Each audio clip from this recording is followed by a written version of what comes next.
Israel vivía una de las etapas más oscuras de su historia. No había rey que guiara al pueblo, y cada uno hacía lo que bien le parecía. Las tribus estaban dispersas, sin una autoridad central que unificara su fe ni su destino. Las historias de gloria de Moisés, Josué y las conquistas de Canaán parecían un eco lejano, un recuerdo que se desvanecía entre los años de confusión. La tierra que Dios les había dado se había convertido en un lugar donde los ídolos extranjeros levantaban sus altares junto al mismo pueblo que había visto abrirse el Mar Rojo. La idolatría se había infiltrado en los hogares y en los campos. Baales y Astartés, dioses de los pueblos vecinos, eran invocados para la lluvia, la cosecha y la fertilidad. El pueblo que había sido rescatado por el Dios verdadero ahora se inclinaba ante figuras de piedra y madera. Esta corrupción espiritual provocaba un ciclo doloroso. El pueblo caía en pecado, Dios los entregaba a sus enemigos, clamaban por ayuda, y el Señor levantaba un juez que los rescataba. Pero, pasado el peligro, volvían a alejarse de él. En medio de este caos, el sacerdocio también se había contaminado. En Silo, donde estaba el tabernáculo y el arca del pacto, el sumo sacerdote Elí intentaba cumplir con su deber, pero sus hijos, Ofni y Faíns, eran un reflejo de la decadencia. Robaban de las ofrendas, se acostaban con las mujeres que servían en el tabernáculo y profanaban las cosas sagradas sin temor de Dios. El pueblo miraba con desconfianza a quienes debían guiarlos espiritualmente, y la voz de Dios parecía cada vez más lejana. Israel estaba sumido en una crisis espiritual y moral, necesitando desesperadamente una nueva dirección, un corazón que ardiera por la presencia de Dios. Y, en medio de ese escenario oscuro, el Señor ya estaba preparando el nacimiento de un niño que cambiaría el rumbo de la nación. Ese niño sería la respuesta a una oración hecha entre lágrimas por una mujer despreciada, y su historia comenzaría con una familia que vivía su propio dolor, la familia de Elcana y su esposa Ana. En medio de aquel Israel sumido en confusión y silencio espiritual, había una familia que, sin saberlo, sería parte del plan que Dios estaba tejiendo. Elcana, un hombre levita, vivía con sus dos esposas, Penina, que tenía hijos, y Ana, que era estéril. En aquella cultura, la maternidad no solo era una bendición, sino un símbolo de honra y propósito. Una mujer sin hijos cargaba con un peso que parecía aplastar su alma día tras día. Así vivía Ana, sintiendo como cada amanecer le recordaba su vacío y su dolor. Penina, por el contrario, tenía hijos e hijas. Y lejos de mostrar compasión, se convirtió en la sombra amarga de la vida de Ana. La Biblia dice que Penina la irritaba y la humillaba constantemente. Cada palabra era un dardo que se clavaba en su corazón. ¿De qué te sirve ser la esposa amada si no puedes darle hijos a tu marido?, podía insinuar con crueldad. Los días de fiesta, cuando todos subían a Silo para ofrecer sacrificios, se volvían aún más difíciles. Era el momento en que las familias se reunían para adorar, y allí estaba Ana, sentada en silencio, mientras los hijos de Penina corrían entre risas a su alrededor. Elcana amaba profundamente a Ana e intentaba consolarla. Cada año, durante los sacrificios, le daba una porción especial, como una muestra de su cariño. Pero ni el amor de su esposo podía llenar el vacío que sentía. Sus ojos se humedecían en silencio, y muchas veces ni siquiera podía comer. La tristeza era tan profunda que parecía consumirla desde adentro.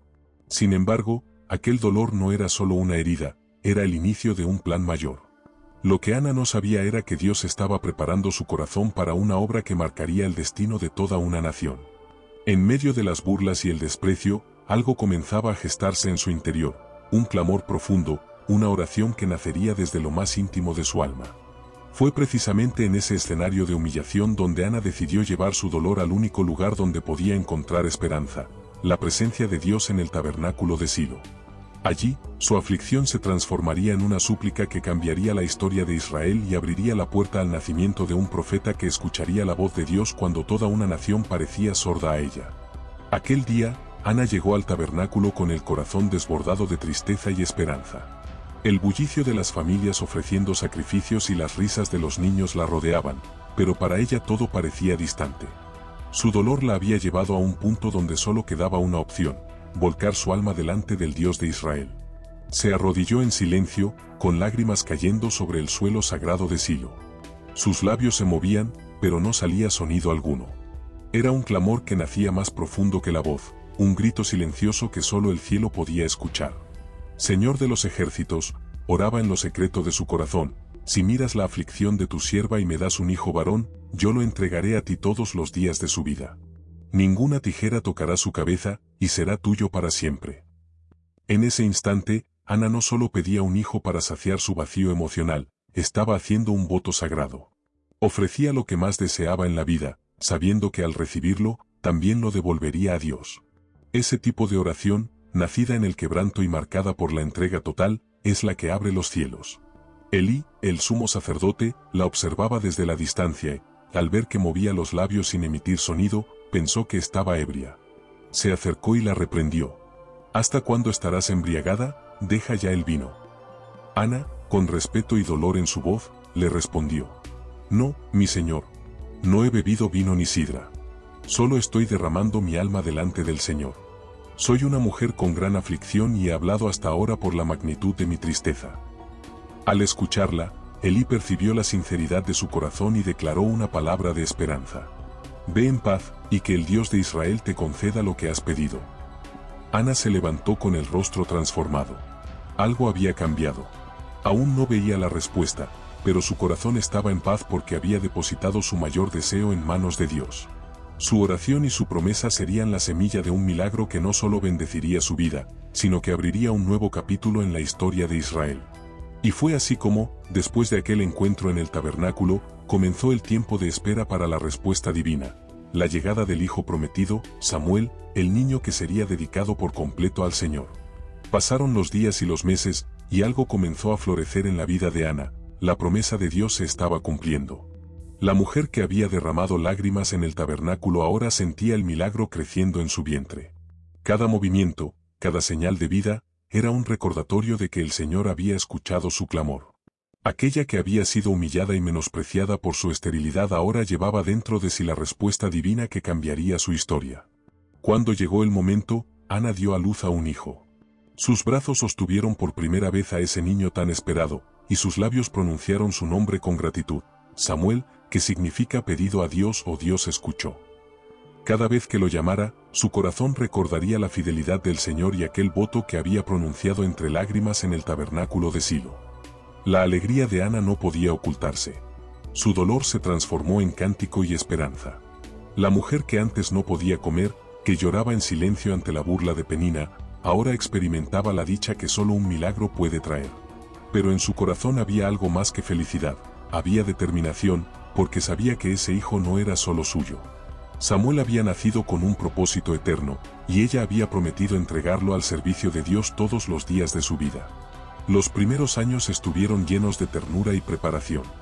Ana lo amamantó, lo cuidó y lo abrazó con la intensidad de quien sabe que pronto tendrá que soltar. Cada risa y cada mirada del pequeño Samuel era un tesoro, pero también un recordatorio de la promesa que debía cumplir. No habría marcha atrás. Cuando Samuel dejó de necesitar el pecho materno, Ana supo que había llegado la hora. Con el corazón lleno de gratitud, preparó todo para llevarlo a Silo. Allí, donde un día derramó lágrimas de amargura, ahora regresaría con alegría y adoración, porque el Dios que escucha había transformado su historia. Pronto, Samuel sería presentado ante el sacerdote Elí, y con ese acto comenzaría la etapa más trascendental de su vida, ser consagrado al Señor para siempre. Cuando Samuel fue destetado y ya no dependía de su madre para alimentarse, llegó el momento que Ana había esperado con emoción y también con un nudo en el corazón, cumplir la promesa que había hecho al Señor. Ella había dicho, si me das un hijo, lo entregaré a ti todos los días de su vida. Y aunque había soñado con ver crecer a su niño en casa, sabía que Samuel pertenecía a Dios. El viaje hacia Silo fue muy diferente a los anteriores. En otras ocasiones, Ana había subido al tabernáculo con lágrimas de tristeza. Esta vez, sus ojos brillaban de gratitud y reverencia. Elcana, su esposo, la acompañaba con la misma fe, comprendiendo la grandeza de lo que estaban por hacer. En sus manos llevaban ofrendas y sacrificios, y en sus brazos, el milagro vivo de Dios. Al llegar, Ana se acercó al sumo sacerdote Elí. Lo miró con respeto y le dijo con voz firme pero cargada de emoción. Mi señor, soy la mujer que un día estuvo aquí orando. Era yo la que clamaba con lágrimas, y tú me dijiste que fuera en paz. Este niño es la respuesta a aquella oración, por él oré, y el Señor me lo concedió. Ahora, lo entrego a él para que le sirva todos los días de su vida. Elí recibió a Samuel, y desde ese momento el pequeño comenzó su vida sirviendo en el tabernáculo. Aprendió a realizar tareas sencillas, abrir las puertas, limpiar los utensilios y observar atentamente los rituales de sacrificio. Cada gesto era un primer paso en el camino que lo llevaría a convertirse en uno de los profetas más importantes de Israel. Ana, aunque sentía la ausencia de su hijo en casa, nunca se apartó de su compromiso. Cada año subía a Silo y le llevaba una túnica nueva, hecha con sus propias manos, como un acto de amor y dedicación. Cada puntada parecía un recordatorio silencioso: Samuel es de Dios, y Dios ha sido fiel. El niño crecía bajo la guía del sacerdote Elí, en un ambiente donde la voz de Dios parecía apagada, pero donde pronto volvería a resonar de manera poderosa. Era solo cuestión de tiempo para que el cielo hablara nuevamente, y lo haría llamando el nombre de un niño que dormía cerca del arca del pacto. En el silencio del templo, mientras las velas se consumían y la noche envolvía Silo, el joven Samuel dormía cerca del arca del pacto. Era un tiempo de espera y misterio, en medio de un pueblo que había olvidado escuchar la voz de Dios con atención. Pero aquella noche estaba destinada a cambiarlo todo. De repente, Samuel escuchó que alguien lo llamaba por su nombre. Se levantó y corrió hacia Elí, pensando que era el sacerdote quien lo llamaba. Pero Elí negó haberlo hecho y le pidió que regresara a dormir. La voz volvió a llamarlo: Samuel, Samuel. Y nuevamente, Samuel se dirigió a Elí, quien le repitió que no había sido él. Esta escena se repitió por tercera vez, y entonces Elí comprendió que era Dios quien estaba llamando al muchacho. Le explicó: Ve y responde: habla, Señor, que tu siervo escucha. Con ese sencillo acto de obediencia, Samuel se convirtió en el primer profeta en mucho tiempo en escuchar directamente la voz del Señor. Fue un momento sagrado y transformador. La palabra de Dios fue clara: el juicio había llegado sobre la casa de Elí por la corrupción de sus hijos, Ofni y Faíns. Cuando Samuel reveló el mensaje a Elí, el anciano sacerdote comprendió la gravedad del anuncio, aunque sus días ya estaban contados. Para Samuel, fue el inicio de un camino profético que marcaría la historia de Israel. No era solo un niño cualquiera, Dios lo había llamado para un propósito especial. A partir de esa noche, Samuel comenzó a ser reconocido en todo Israel como un hombre de Dios. Su vida ya no sería común ni sencilla, porque portaba la palabra divina, y con ella, la responsabilidad de guiar a un pueblo perdido. La voz que escuchó fue una llamada a la fidelidad y la valentía, a ser un faro en medio de la oscuridad espiritual. Mientras el pueblo seguía en su ciclo de alejamiento y arrepentimiento, la figura de Samuel emergía como un testimonio vivo de que Dios nunca abandona a su pueblo, y que siempre está dispuesto a hablar, incluso cuando parece que el silencio es total. Y así, el llamado de Samuel fue la antesala a eventos que cambiarían para siempre el destino de Israel, incluyendo la caída de una dinastía y el surgimiento de una nueva era de reyes ungidos por el mismo Dios. Mientras Samuel comenzaba a cumplir su llamado como profeta, la casa de Elí seguía hundiéndose en un abismo de corrupción y pecado. Sus hijos, Ofni y Faíns, quienes debían ser los guardianes de lo sagrado, se habían convertido en un ejemplo de decadencia y desobediencia a Dios.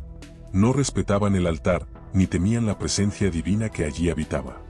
Robaban las ofrendas que el pueblo traía con fe para el Señor, usaban su posición para enriquecerse a costa del pueblo y profanaban el lugar sagrado al tener relaciones con las mujeres que servían en el tabernáculo. Su falta de respeto no era solo hacia las leyes humanas, sino un desafío directo al Dios de Israel.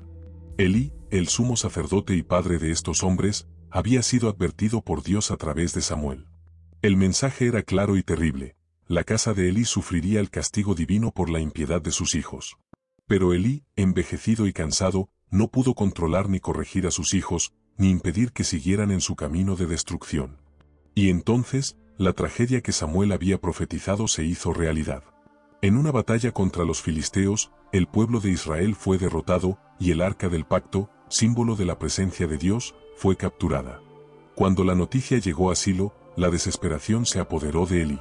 Al escuchar que el arca había sido tomada y que sus hijos habían muerto en combate, Elí cayó de su asiento, rompiéndose el cuello y muriendo a causa de la impresión.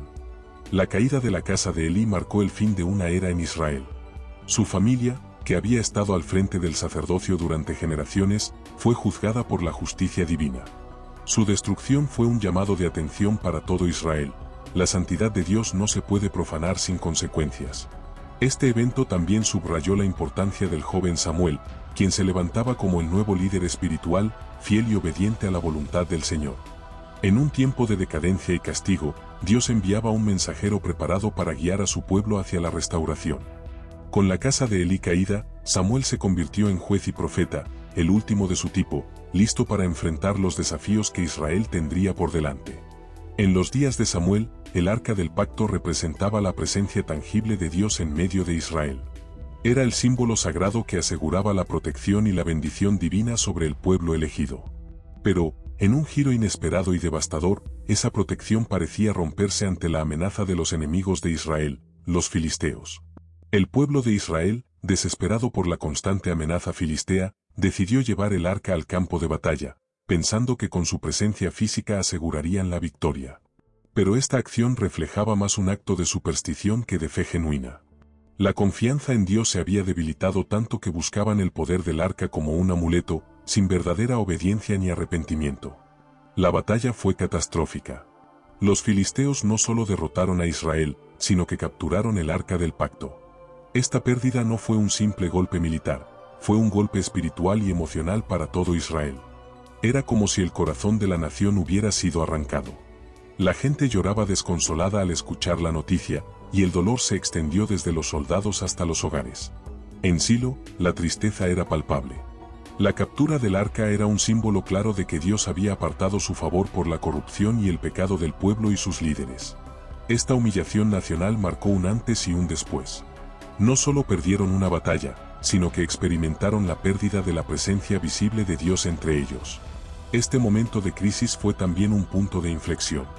Israel, humillado y abatido, necesitaba urgentemente un nuevo liderazgo, una restauración espiritual que solo podía venir de un hombre fiel y obediente, alguien que guiara al pueblo con la voz de Dios y no con sus propias fuerzas. Y ese hombre estaba llamado a ser Samuel, quien, tras la caída de la casa de Elí, asumió el rol de juez y líder espiritual. Con su palabra y su fe, comenzaría a levantar a Israel para que volviera a confiar en el Dios vivo y no en objetos o tradiciones vacías.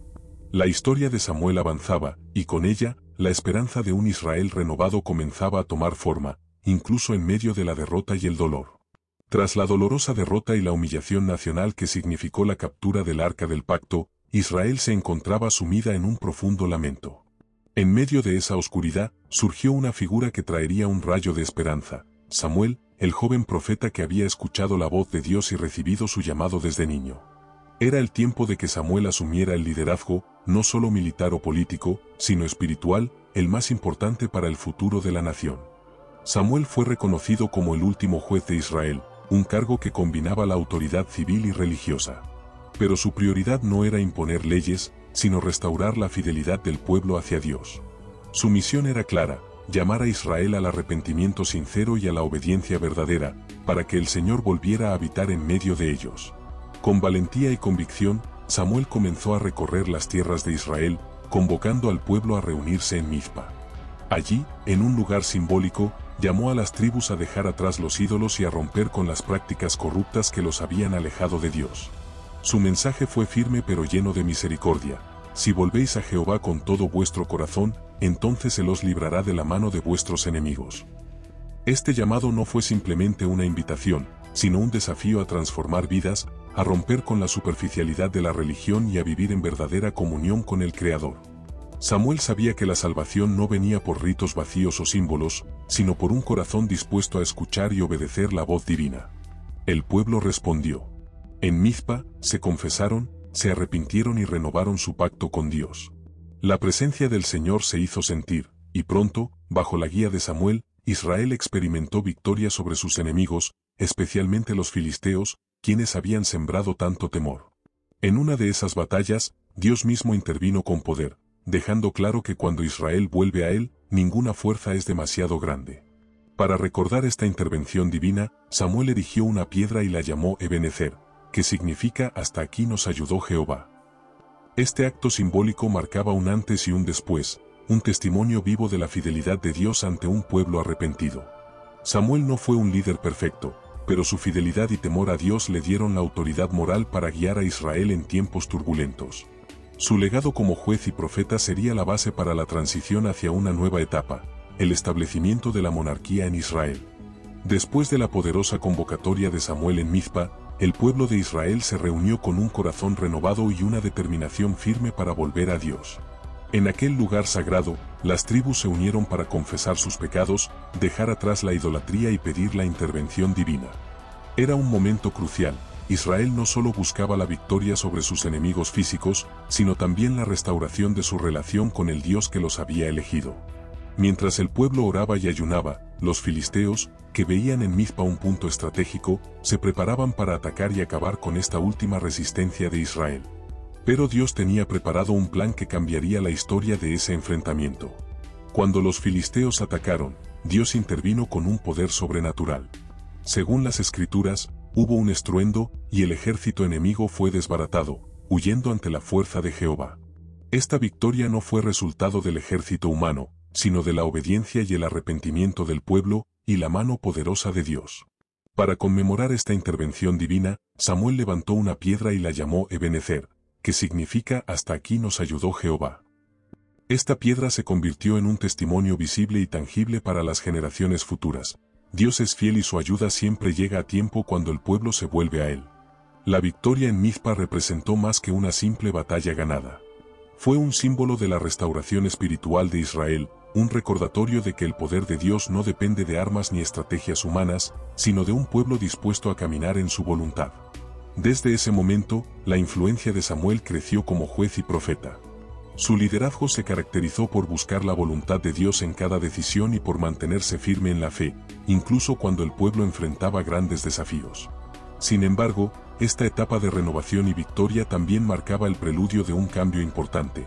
El pueblo de Israel, aunque agradecido por la salvación de Dios, comenzaba a anhelar algo más tangible, algo que los guiara como las demás naciones. Así, pronto surgiría la petición que cambiaría para siempre el rumbo de Israel, el deseo de tener un rey. Tras las victorias y la restauración espiritual bajo la guía de Samuel, el pueblo de Israel comenzó a mirar hacia el futuro con una mezcla de esperanza y ansiedad. Habían experimentado el poder de Dios y la dirección del profeta, pero también sentían la presión de vivir en un mundo donde todas las naciones tenían un rey que gobernaba sus tierras y defendía sus intereses. Entonces, llegó el momento en que el pueblo se acercó a Samuel con una petición que cambiaría el destino de Israel para siempre. Queremos que nos pongas un rey, como tienen todas las demás naciones. No querían seguir bajo la dirección de jueces, anhelaban un monarca que los uniera y los guiara en tiempos de guerra y paz. Esta demanda fue una sorpresa amarga para Samuel. Él había sido un líder fiel y sabía que la verdadera autoridad pertenecía a Dios. Para él, un rey podría significar un alejamiento de esa dependencia total en el Señor. Por eso, Samuel oró y buscó la dirección divina, y Dios le respondió con claridad. No es a ti a quien rechazan, sino a mí, para que no reine sobre ellos. Dios explicó que Israel estaba rechazando su soberanía divina y pidiendo un rey para ser como las otras naciones, confiando en un hombre en lugar de en él. Sin embargo, a pesar de esta advertencia, Dios permitió que el pueblo tuviera su deseo. Esto marcaba una nueva etapa en la historia, una transición compleja entre la teocracia y la monarquía. Samuel, con el corazón dolido pero obediente, se encargó de comunicar al pueblo las consecuencias de tener un rey. Les advirtió que un rey cobraría impuestos, tomaría a sus hijos para servir en el ejército y en sus tierras, y podría oprimirlos. Pero el pueblo insistió. Su deseo era tan fuerte que prefirieron enfrentar esas dificultades a seguir sin un líder visible y humano. Esta insistencia revelaba una realidad profunda. Israel, aunque había conocido a Dios y sus milagros, aún luchaba por confiar plenamente en Él y en sus tiempos. Quería garantías humanas, estructuras tangibles y la seguridad que parecía venir con un rey. Así, bajo la mirada resignada de Samuel y con la voluntad permisiva de Dios, comenzó la era de los reyes en Israel. Un cambio que traería grandes desafíos, victorias y lecciones para un pueblo llamado a vivir bajo la autoridad divina, incluso cuando la buscaba en los hombres. Después de que el pueblo insistiera en tener un rey, Samuel sintió el peso de la responsabilidad de ser el instrumento que establecería esta nueva era para Israel. A pesar de sus reservas, él sabía que debía obedecer la voluntad de Dios, quien había permitido esta transición con un propósito que trascendía la época de los jueces. Dios instruyó a Samuel para que fuera a buscar a un hombre especial entre la tribu de Benjamín, un joven que sería ungido como el primer rey de Israel. Así, Samuel viajó a la ciudad de Ramá y luego a la casa de un hombre llamado Isaí, donde conoció a Saúl, un joven alto, fuerte y de apariencia imponente, que parecía la elección natural para liderar al pueblo. Sin embargo, Dios le advirtió a Samuel que no debía dejarse llevar por la apariencia externa, porque Él mira el corazón y no solo la imagen que se muestra a los ojos humanos. A pesar de que Saúl parecía un rey ideal, el camino que tenía por delante sería complejo y lleno de pruebas. Samuel ungió a Saúl en secreto, derramando aceite sobre su cabeza y proclamándolo rey por mandato divino. Este acto simbólico marcaba el comienzo de una nueva etapa para Israel, la monarquía, donde un hombre sería designado para gobernar y defender a la nación en tiempos de guerra y paz. La unción de Saúl fue un momento solemne, lleno de esperanza y expectativa. El pueblo veía en él a un líder capaz de unir a las tribus y de hacer frente a sus enemigos. Pero también representaba un desafío para Samuel, quien debía guiar a Saúl en su rol, velar porque no se desviara del camino de Dios y ser su consejero espiritual. En los primeros tiempos, Saúl mostró humildad y obediencia, y bajo su liderazgo Israel experimentó algunas victorias importantes. Sin embargo, la historia nos revela que su corazón se alejaría poco a poco de la voluntad divina, y que su reinado estaría marcado por decisiones que traerían consecuencias graves para él y para el pueblo. Pero en este momento, cuando Samuel ungía a Saúl, todo parecía posible. Israel iniciaba una nueva etapa con un rey ungido por Dios, un líder que representaba la esperanza de estabilidad y poder para la nación. A pesar de su prometedor comienzo, el reinado de Saúl pronto comenzó a mostrar señales de fractura. La responsabilidad de gobernar y proteger a Israel pesaba sobre sus hombros, y aunque al principio parecía un líder humilde y fiel, su corazón empezó a alejarse del camino que Dios había marcado para él. Uno de los momentos más decisivos ocurrió cuando Saúl desobedeció claramente las instrucciones divinas.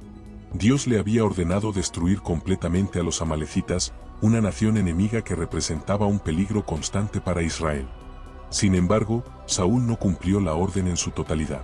Conservó vivos a algunos de sus líderes y guardó lo mejor del ganado como botín, desobedeciendo así el mandato explícito de Dios. Esta desobediencia fue mucho más que un acto de desobediencia militar, fue un acto de rebeldía espiritual que puso en peligro la relación entre Israel y su Dios. Cuando Samuel se acercó para confrontar a Saúl, las palabras fueron duras y claras: ¿por qué has desobedecido la voz del Señor? ¿Por qué has rechazado la palabra del Señor? Él también te ha rechazado para que no seas rey sobre Israel. Saúl intentó justificarse, culpando al pueblo y a sus propias decisiones, pero Samuel no dejó espacio para la excusa. El profeta le recordó que la obediencia es mejor que los sacrificios y que el arrepentimiento verdadero debía manifestarse en actos concretos de fidelidad. El rechazo de Dios a Saúl marcó un punto de no retorno. Samuel le anunció que su reino no perduraría y que otro hombre, conforme al corazón de Dios, sería ungido en su lugar. La tristeza y la ira se mezclaron en el rostro de Saúl, quien comprendió que había perdido el favor divino, aunque todavía no entendía completamente las consecuencias de su desobediencia. Este episodio es una advertencia profunda sobre la importancia de escuchar y obedecer la voz de Dios en todas las circunstancias.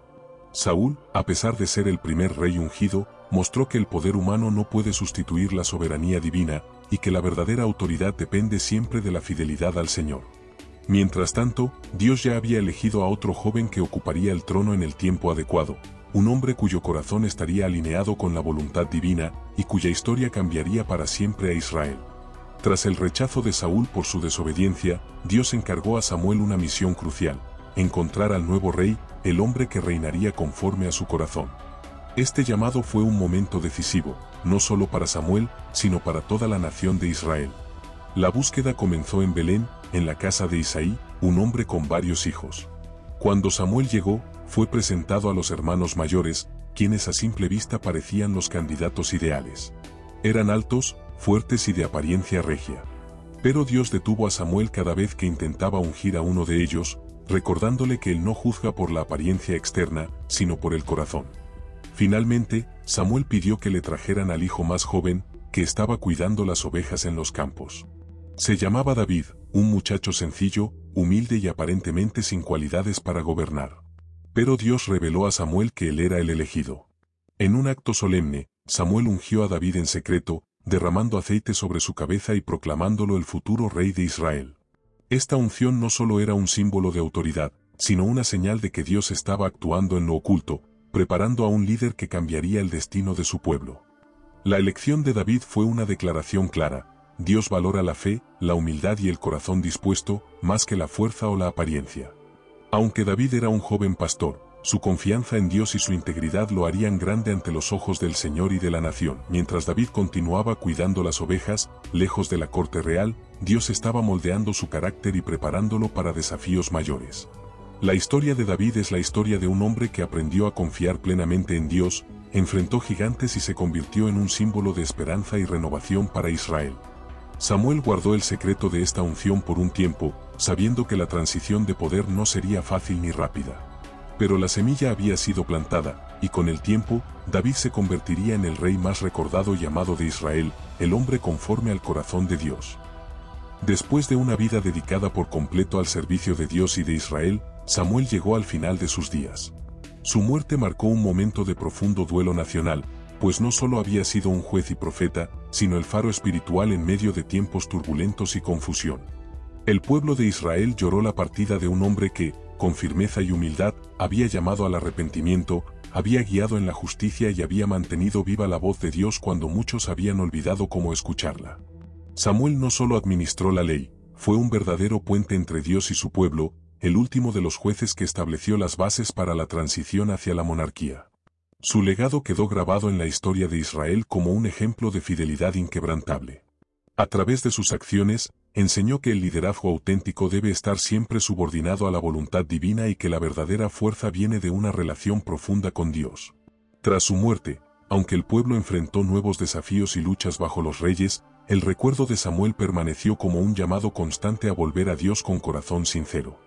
Fue y seguirá siendo un símbolo de renovación espiritual, un hombre que, en medio de la corrupción y el caos, se mantuvo firme y fiel. La historia de Samuel no termina con su muerte, pues su influencia perduró en las generaciones que siguieron, especialmente en el reinado de David, quien fue ungido por Samuel y cuyo corazón buscaba reflejar la fidelidad de aquel profeta. Así concluye la vida del hombre que ungió a reyes y fue el último juez de Israel, un testimonio vivo de que Dios siempre levanta a aquellos dispuestos a escuchar y obedecer su voz, incluso en los tiempos más oscuros.